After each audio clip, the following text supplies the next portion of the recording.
यही एक विकल्प शेष है।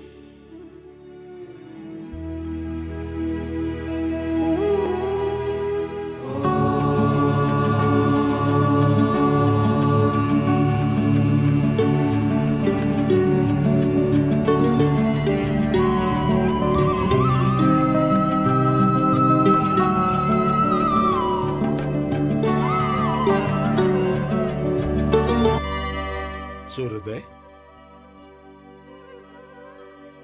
प्रणाम गुरुदेव। प्रणाम दादाश्री। आयुष्मान भव।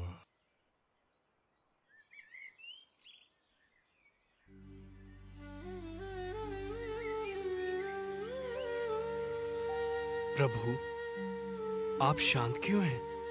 क्या चिंता है आपको? पुत्र कल से युद्ध शुरू हो जाएगा। देखें, निर्णय की ओर जाता है। मेरे होते आपको चिंता करने की कोई आवश्यकता नहीं है। यदि कौरवों के पक्ष में युद्ध जाता दिखा तो मात्र 2 क्षण में ही मैं सारे योद्धाओं को समाप्त कर दूंगा। मैं तुम्हारी शक्ति से परिचित हूं पुत्र, और यह भी जानता हूं कि तुम्हारी हम में अनन्य भक्ति है। किंतु क्या प्रभु? पुत्र, आज शुक्ल फाल्गुन द्वादशी है। आज की महिमा दुगनी हो जाती है। किंतु मुझे बताइए प्रभु, मैं आपके दिए हर आदेश का पालन करूंगा। वत्स सूर्योदय, युद्ध से पूर्व चंडी एक बलि चाहती है, और बलि उसी की चढ़ाई जाएगी जो अतुलित बलशाली होगा। इसमें चिंता किस बात की है प्रभु?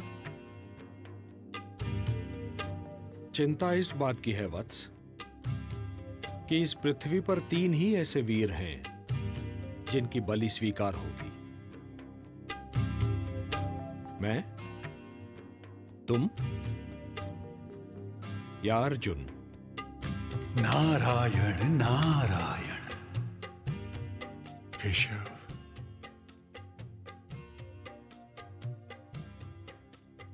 बस इतनी सी बात है केशव? क्या यही आपकी चिंता है? तो हे जनार्दन, इस बलि के लिए मैं अपने आप को प्रस्तुत करता हूं केशव, अपने आप को। तुम ये नहीं कर सकते पार्थ, ये धर्म युद्ध है। यदि एक भी पांडव कम हो जाएगा तो ये युद्ध धर्म युद्ध नहीं कहलाएगा।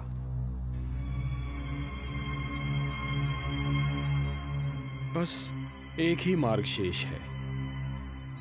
मैं स्वयं ही अपना बलिदान दे देता हूं। वैसे भी युद्ध ना करने की प्रतिज्ञा ली है मैंने। एक सारथी ही तो हूं तुम्हारा।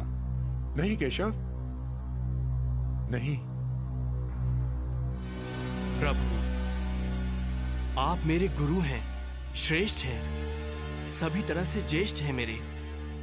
ये अधिकार सिर्फ मेरा है, मेरा। मुझे आज्ञा दीजिए प्रभु।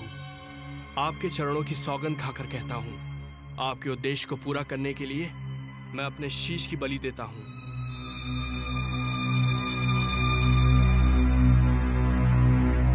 प्रभु, ये कार्य करने से मेरे वंश की कीर्ति बढ़ेगी।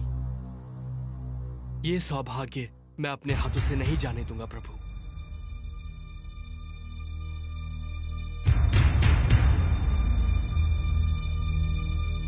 सोचिए मत प्रभु। उठाइए ये शस्त्र और मेरे शीश को धड़ से अलग करके चंडी मां को बलि चढ़ाइए। मैं ऐसा नहीं कर सकता। यदि मैंने ऐसा किया तो यह बलिदान नहीं होगा, हत्या होगी।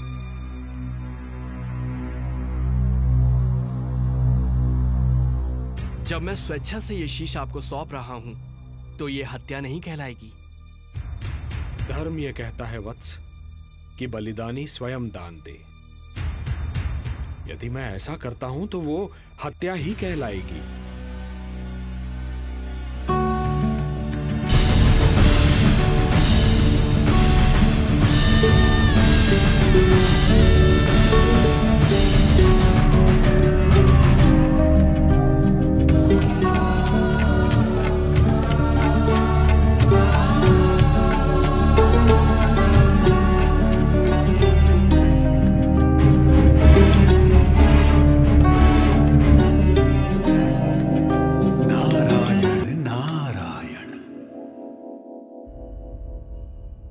पुत्र घटोत्कच, अब युद्ध का कोई विकल्प नहीं। धर्मराज, घटोत्कच पुत्र बर्बरीक ने श्री कृष्ण के कहने पे अपना शीश दान कर दिया।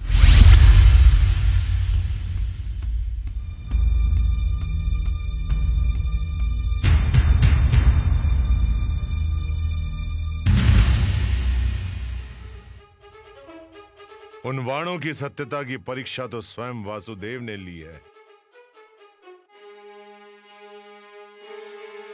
इसमें तनिक भी संदेह नहीं कि वे वाण क्षण में पूरे युद्ध को समाप्त कर सकते हैं। अर्थात इसका तात्पर्य ये हुआ और हम बिना युद्ध किए ही हार जाएंगे। अरे भांजे, तुम सदैव विपरीत ही क्यों सोचते हो? क्यों मामाश्री? दुशासन सत्य ही तो कह रहा है।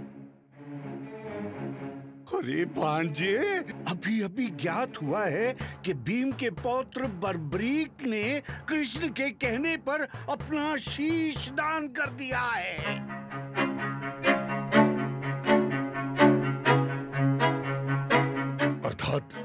अर्थात भांजो, बर्बरीक की मृत्यु हो चुकी है।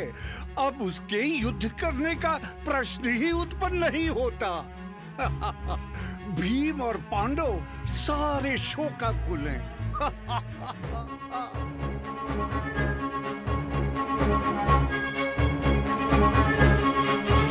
अवश्य इसमें भी कृष्ण का कोई उद्देश्य होगा।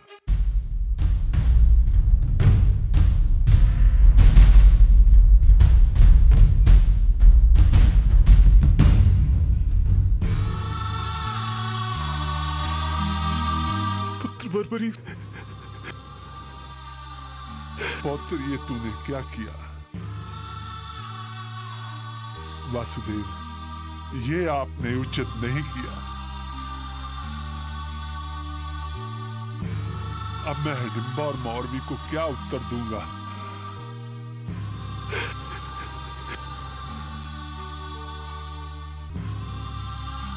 हे ईश्वर, ये तेरी कैसी लीला है? कौन सा पाप किया था मैंने? इससे तो अच्छा होता पुत्र बर्बरीक से पहले मुझे ही मृत्यु आ जाती। कम से कम ये दुख तो नहीं सहना पड़ता।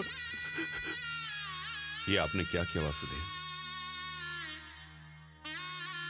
और इसके पीछे आपका क्या उद्देश्य है? बोलिए न केशव।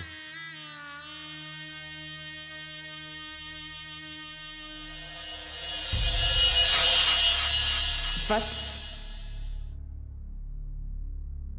भगवान श्री कृष्ण ने महाबली बर्बरीक से ये शीशदान किस कारण मांगा, मैं बताती हूं।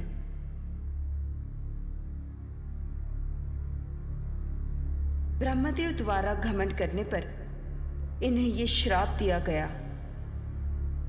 कि अगले जन्म में जब पृथ्वी पर धर्म की रक्षा के लिए युद्ध होगा, तब श्री कृष्ण के द्वारा इन्हें मोक्ष प्राप्त होगा और वे ही इनकी मृत्यु का कारण बनेंगे। इसलिए इसमें श्री कृष्ण का कोई दोष नहीं। आपको श्री कृष्ण पर कोई दोष नहीं लगाना चाहिए।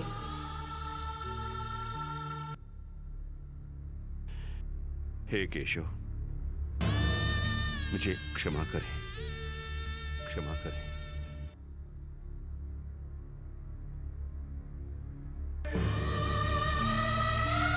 हे देवी, ये एक भक्त का शीश है। इसे अमृत से सींचो और अजरामर बना दो।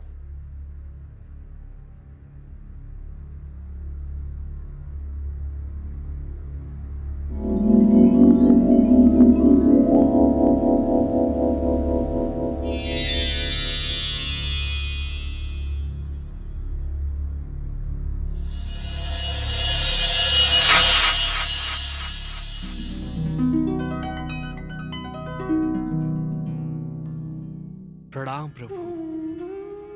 कीर्तिमान भव।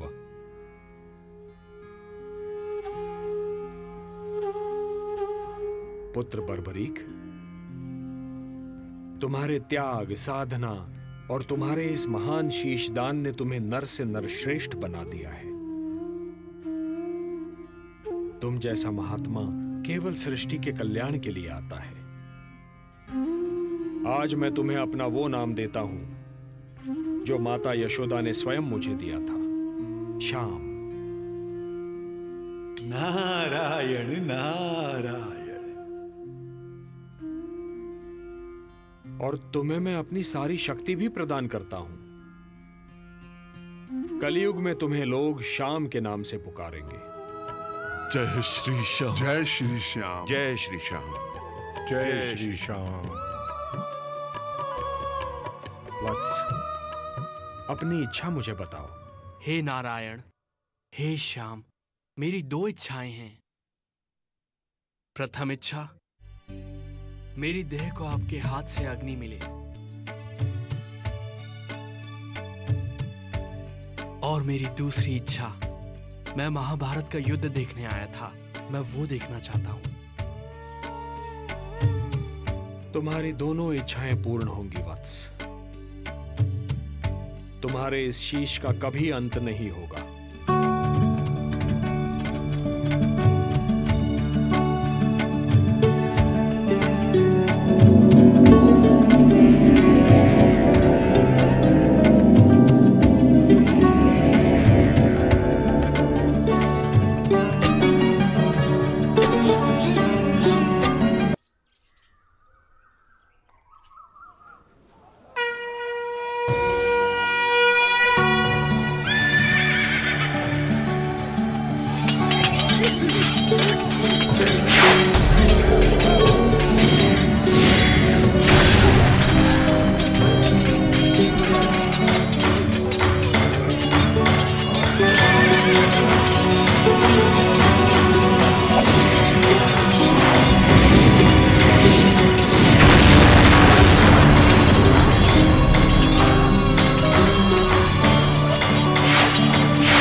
कुरुक्षेत्र के युद्ध में पांडवों की जीत हुई और कौरवों की हार। चारों ओर से पांडवों की जय जयकार सुनाई दे रही थी। पांचों पांडव इस युद्ध का श्रेय स्वयं ही ले रहे थे। मैंने धर्म की मर्यादा का पालन करते हुए युद्ध का संचालन किया और इसीलिए हमें विजयश्री का प्रसाद मिला। बड़े भैया, इस युद्ध के सबसे बड़े खलनायक दुर्योधन का वध यदि मैं न करता तो ये युद्ध कभी जीता नहीं जा सकता था। मजले भैया, यदि पितामह भीष्म बाणों की शैया पर नहीं लेटे होते तो विजय हमसे कोसों दूर होती।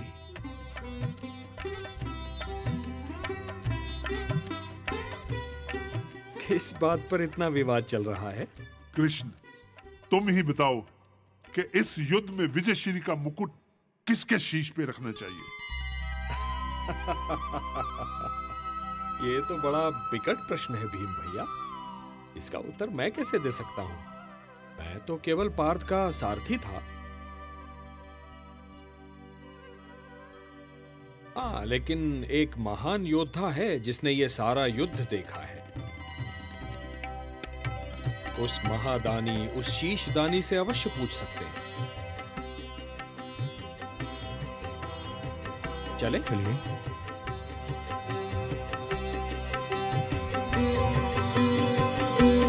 नारायण नारायण।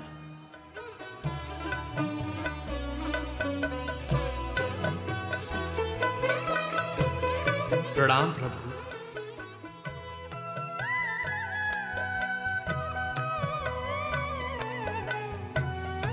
हे शीशदानी, तुमने महाभारत युद्ध देखा? हाँ नारायण, संपूर्ण देखा। तुम्हारे ये पांचों पितामह इस बात पर विवाद कर रहे हैं पुत्र कि इस युद्ध में विजय किसके कारण प्राप्त हुई।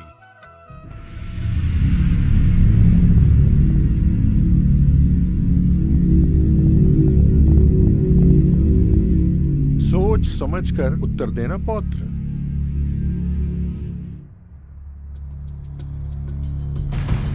ना जाने किस आधार पर आप सब अपने आप को इस युद्ध का नायक मान रहे हैं।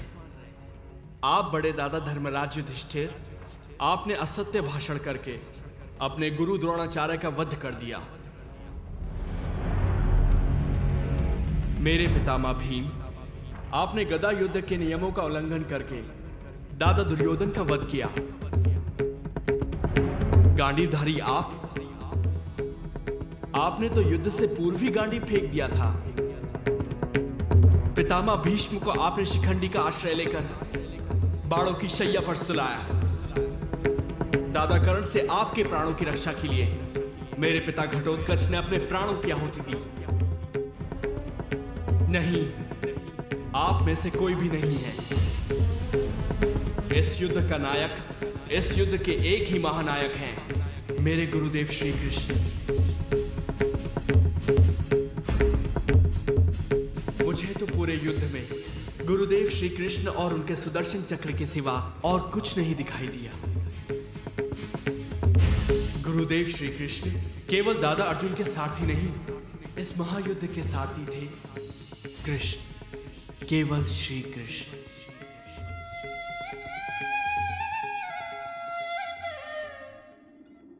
हे वासुदेव, हे केशव, हमें क्षमा कीजिए।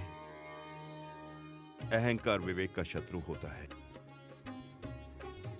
हे केशव, युद्ध में यदि आप हमारे साथ ना होते तो कदापि हमें विजय प्राप्त ना होती।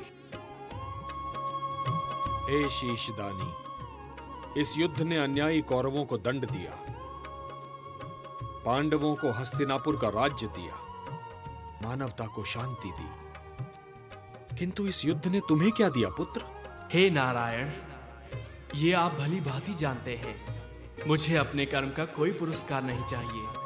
हे निष्काम कर्मयोगी, तुम्हारे कर्म का पुरस्कार तो मैं तुम्हें दूंगा। कलयुग में तुम मेरे ही नाम से जाने जाओगे और मेरी सारी शक्तियां तुम में निहित होंगी।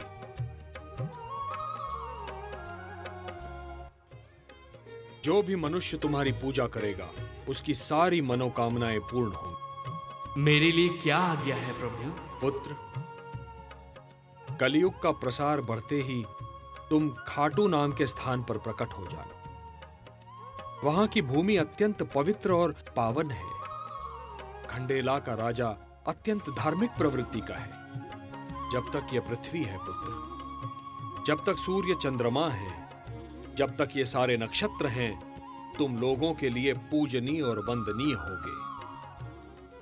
तुम्हारे शीश की पूजा होगी पुत्र। तुम श्याम नाम से जाने जाओगे और हारे का सहारा बनोगे। ओम नमो भगवते वासुदेव।